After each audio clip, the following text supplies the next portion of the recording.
Guys, welcome back to my channel Sweeties অফিসিয়ালে আরও একবার ওয়েলকাম সবাইকে। সবাই কেমন আছো? আশা করি ভালো আছো।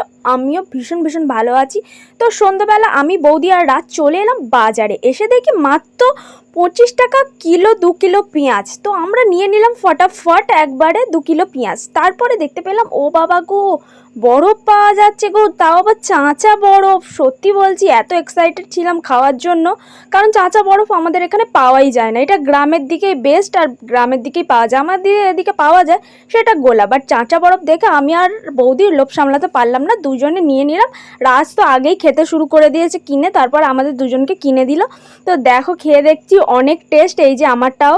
তো একটু চেস করে নিলাম বরফগুলো নিয়ে, কিন্তু খেয়ে দেখলাম এত বাজে খেতে, এত বাজে খেতে, মানে গা পুরো গুলিয়ে এলো। আর রাজ তো আমার ভাগ থেকে খাবেই। সত্যি ভালো লাগেনি, একটুও ভালো লাগেনি। ভিডিওটা ভালো লাগলে লাইক, কমেন্ট, শেয়ার আর সাবস্ক্রাইব করে দিও। বাই।